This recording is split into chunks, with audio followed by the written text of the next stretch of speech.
اسلام میں عورت کو کتے کے ساتھ کمپیئر کیا گیا ہے۔ فوکس، یہ بات میں اپنی طرف سے نہیں کہہ رہا، یہ ان کی اپنی کتاب میں درج ہے۔ سنن ابن ماجہ حدیث نمبر 950 میں صاف لکھا ہے کہ 3 چیزیں نمازی کے سامنے سے گزرنے پر اس کی نماز کو خراب کرتی ہیں، ایک عورت، ایک کتا اور ایک گدھا۔ حد ہے۔ Hey, what is this? This is very strange. یعنی اگر ایک عورت، کتا اور گدھا سامنے سے نکل جائے تو مسلمانوں کی نماز خراب ہو جاتی ہے۔ یہ لوگ بیوقوف ہے کیا؟ What does it mean? اور یہ روایت کس نے بیان کی ہے؟ پروفٹ محمد کے خاص صحابیوں میں سے ایک حضرت ابو ہریرہ رضی اللہ عنہ نے۔ یہی ہے اسلام میں مائی فرینڈز، جو عورت کو کتے اور گدھے سے کمپیئر کرتا ہے۔ کیا ہم اس سچائی سے اپنی آنکھیں چرا سکتے ہیں؟ Absolutely not. میں حیران ہوں۔ حد ہے، یہ لوگ بیوقوف ہے کیا؟ May God give these people some sense. آئیے مل کر ان سب کے لیے پرارتھنا کریں۔ ہے یشوع مسیح، ان سب کو اپنی شرن میں لے جو اس اندھیرے میں بھٹک رہے ہیں۔ ہے یشوع مسیح، انہیں اندھیرے سے پادری صاحب،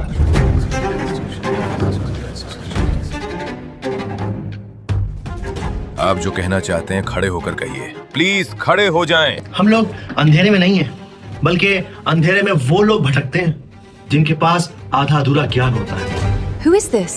And how is he talking to the priest? میں خود کنفیوز ہوں۔ کوئی نکالو اس کو یہاں سے۔ آپ کرسچن نہیں لگتے ہیں، آپ کی تعریف؟ تعریف اس خدا کی جس نے مجھے بنایا۔ میں ہوں ایک مسلمان، محمد مکتوب احمد۔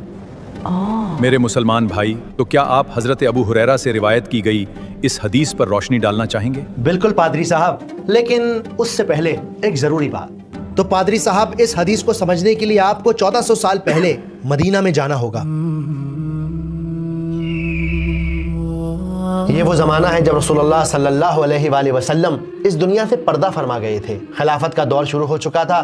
اسلامک ایمپائر خلیفاؤں کی نگرانی میں تیزی سے بڑھ رہا تھا۔ یہ وہ دور تھا جب ہر گھر میں، ہر محفل میں صرف ایک ہی بات ہوتی تھی کہ کس طرح اسلام کو پھیلایا جائے، اسے محفوظ رکھا جائے۔ اور اسی کے چلتے ہر صحابی اور صحابیہ اپنی طاقت اور ٹیلنٹ کے حساب سے اسلام کی خدمت کرنے میں لگے ہوئے تھے۔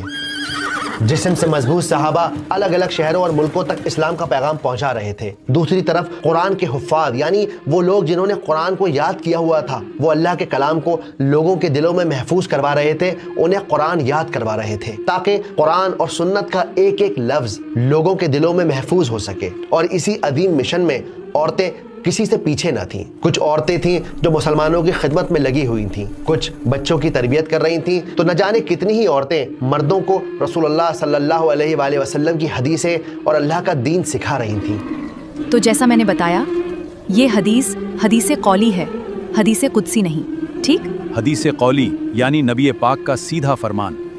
بہت خوب۔